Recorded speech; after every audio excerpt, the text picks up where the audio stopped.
Hello दोस्तों, education world में आप सबका स्वागत है। आप क्लास 12th के पॉलिटिकल साइंस विषय में पढ़ रहे हैं राजनीतिक संस्कृति। हमने इसका राजनीतिक समाजीकरण पहले पढ़ लिया।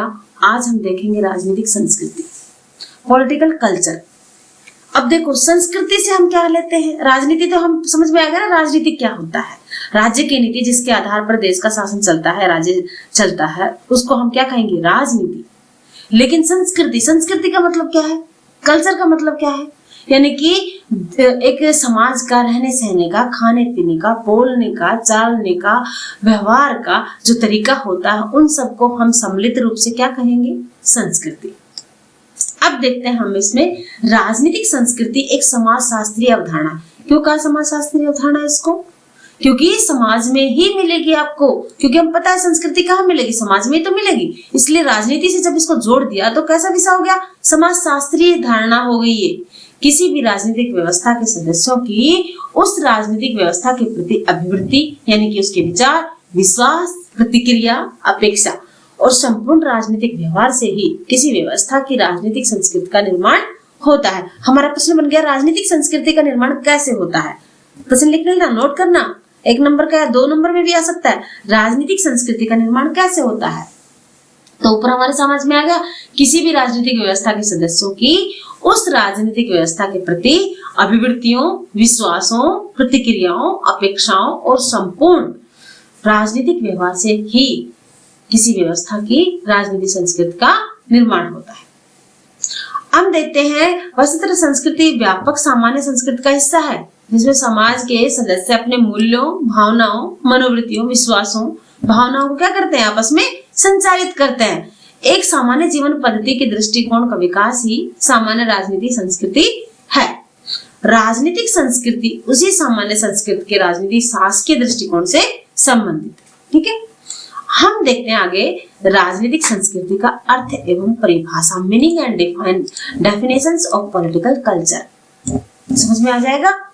अभी मैंने तुम्हें बता दिया राजनीति क्या है, संस्कृति क्या है। और राजनीति में जब संस्कृति का समावेश हो जाता है, यानी कि जो हमारा आचार व्यवहार है वो हमारी राजनीति पर असर करने लग जाता है, तो उसको हम क्या कहेंगे? राजनीतिक संस्कृति। और ये कैसी अवधारणा बन जाती है? एक समाज की अवधारणा बन जाती है, समाजशास्त्र की अवधारणा बन जाती है।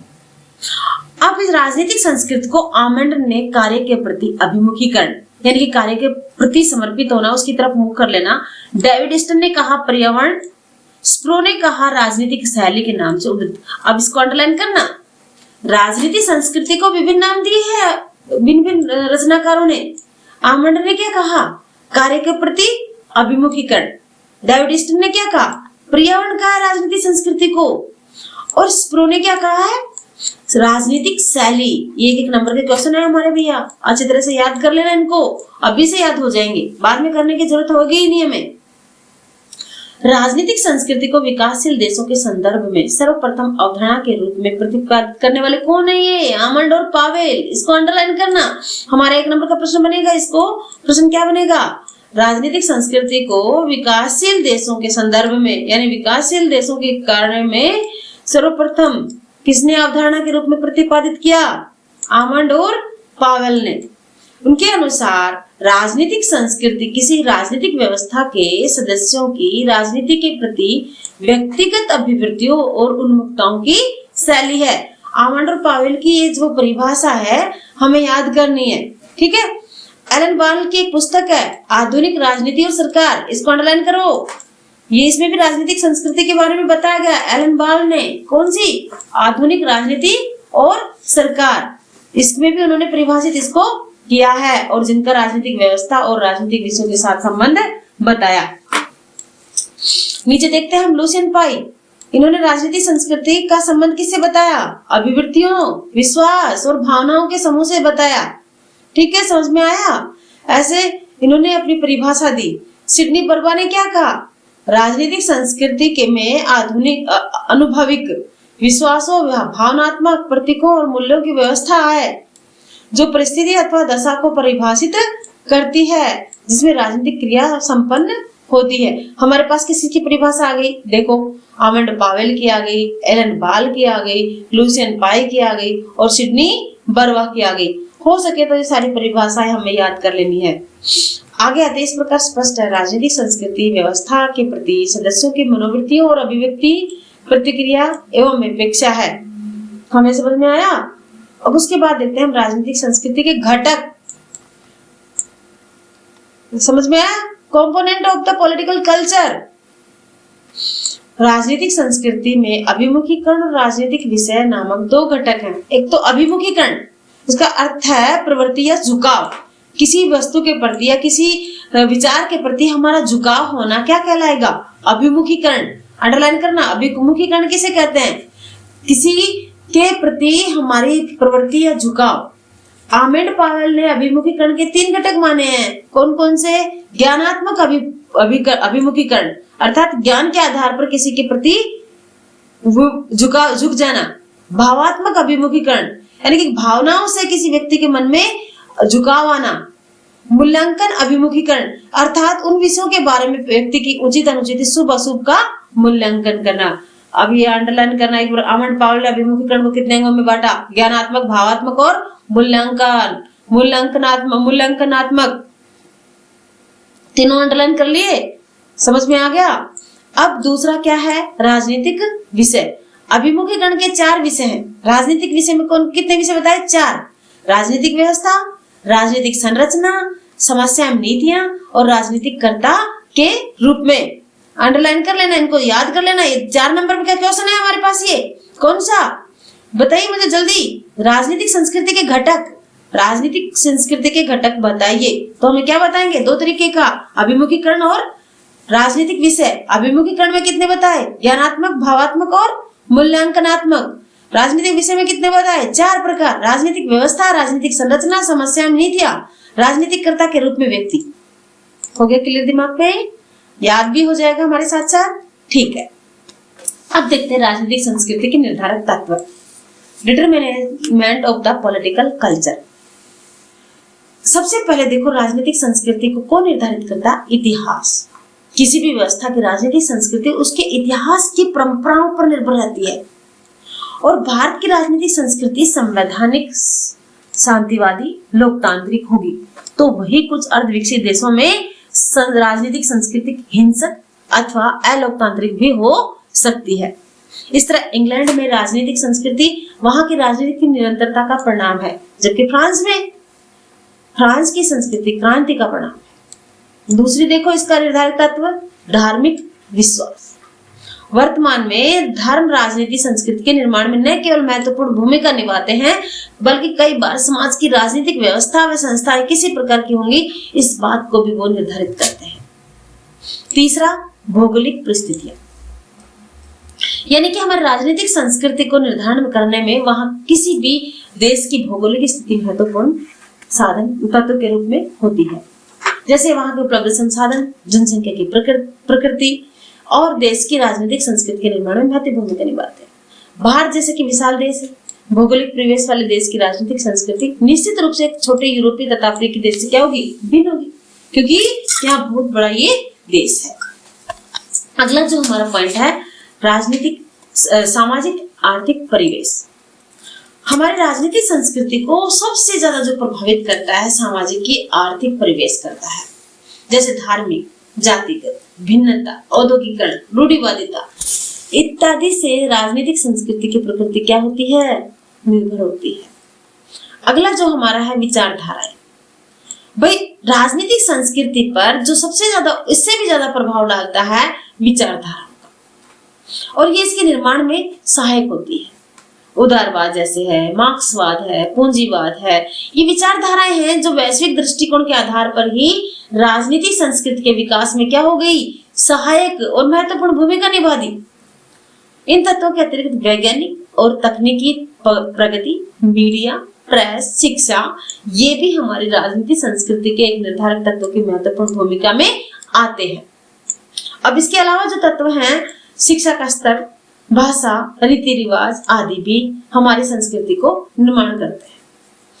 अब आते हैं हमारी राजनीतिक संस्कृति की विशेषताएं। तो राजनीतिक संस्कृति की विशेषताएं हम देखते हैं। सबसे पहले होता है कि समन्वयकारी समरूप। राजनीतिक संस्कृति की विशेषता सबसे पहले क्या है? समन्वयकारी। जब राजनीति में संस्कृति समाहित हो जाती है, लोगों के जीवन मूल्य समाहित हो जाते हैं और नवीन प्राचीन सभ्यताओं का मिक्सर हो जाता है और ये जो संघर्ष है वो वहीं खत्म हो जाता है। यानी कि राजनीति किसके आधार पर चलेगी? संस्कृति के आधार पर। संस्कृति की वैल्यू किन के लिए होगी? लोगों के लिए। अब लोगों को लगेगा कि हमारी वैल्यू का राजनीति में ख्याल किया गया है, तो वो क्या करेंगे? ऑब्वियसली क्या करेंगे? समन्वय करेंगे। अगला है नैतिक मूल्यों के प्रति समर्पण। जब राजनीति में संस्कृति को ले लिया जाता है तो निश्चित रूप से हमारे नैतिक मूल्यों का समर्थन हो जाता है। नैतिक मूल्यों की स्थापना में कभी समाज का धार्मिक स्वरूप योगदान देता है और कभी कौन सा? सत्ता का व्यवस्थित स्वरूप। अगला है अमूर्त स्वरूप। जब जनता राज्य के प्रति अपना विद्रोह या आक्रोश जाहिर करती है तो किसी राज्य के किसी कानून या कार्य के फलस्वरूप होता है, तब जनता की मानसिक स्थिति को नहीं भांपा जा सकता, क्योंकि जनता के मनोमस्तिष्क में विचार अमूर्त होते हैं जो राजनीतिक संस्कृति को क्या करते हैं? प्रभावित करते हैं। अगला है गतिशीलता। व्यक्ति और समाज के जीवन मूल्यों, परिस्थितियों और सामाजिक आवश्यकताओं के अनुसार बदलते रहते हैं। हमें पता है ना, जीवन मूल्य परिस्थितियों के अनुसार बदलते रहते हैं। पहले हमारे जीवन मूल्य क्या थे कि सब पूरे परिवार को बना करके चलो और सभी के साथ उनको व्यवस्थित तरीके से रखो, उनको एक परिवार में जोड़ के रखो। लेकिन आज ऐसा नहीं है। आज हमारे जीवन मूल्य बदल गए हैं। इसी आधार पर राजनीतिक संस्कृति भी गतिशील होती रहती है। समझ में आया कि राजनीतिक संस्कृति की विशेषताएं क्या क्या हुई? सबसे पहले समन्वयकारी। कैसी हुई? समन्वयकारी। दूसरी, नैतिक मूल्यों के प्रति समर्पण। तीसरी, अमूर्त स्वरूप। चौथा, गतिशील। आगे देखते हैं राजनीतिक संस्कृति और लोकतंत्र। यानी कि हमारी राजनीतिक संस्कृति का जो लोकतंत्र में क्या प्रभाव है, यानी लोकतंत्र में ये क्या अपना विश्वास करती है, अपना योगदान देती है। जनता के मूल्य, विश्वास और कुशलता का राजनीति पर सामान्य रूप से महत्वपूर्ण प्रभाव पड़ता है। हमें पता है ना, विशेषतः लोकतांत्रिक संस्थाओं पर। एक समाज में सांस्कृतिक व्यवहार, मूल्य और ज्ञान की व्यवस्था है जो पीढ़ी दर पीढ़ी क्या होती रहती है? हस्तांतरित होती रहती है। यानी कि हम अपने जो संस्कार हैं अपने परिवार के बड़े बुजुर्गों से लेते हैं, फिर अपने बच्चों को हम संस्कार देते हैं, तो कैसा हो गया? पीढ़ी दर पीढ़ी। कई उपागमों की तरह भी 1950-60 के दशक में उभरे इस उपागम का पर भी यूरोपीय केंद्रीयवादी धारणा का प्रभाव स्पष्ट रूप से देखने को मिल सकता है। इसके अंतर्गत विचारों ने अपने देश की राजनीतिक व्यवस्था को आदर्श माना।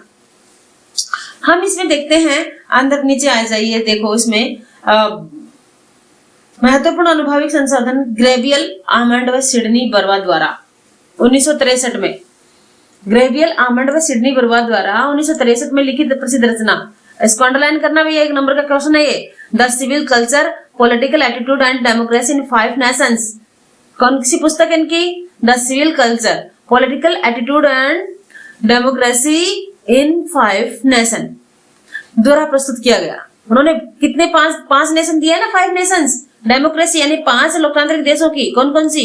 Britain, Germany, Italy, America and Mexico.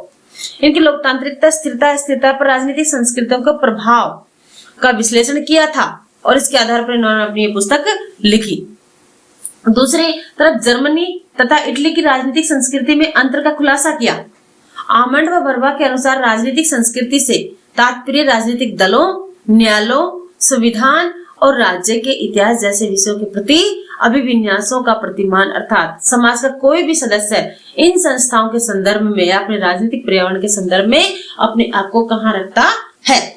ठीक है, इसके बाद हम इसके आगे का जो है हम अगली वीडियो में अध्ययन करेंगे। इसको आप ध्यान पूर्वक एक बार रीड करें। जो समझ में नहीं आता है उस पॉइंट को कमेंट बॉक्स में लिखें और मुझसे पूछें ताकि मैं आपका इसका सॉल्यूशन करा सकूं। धन्यवाद।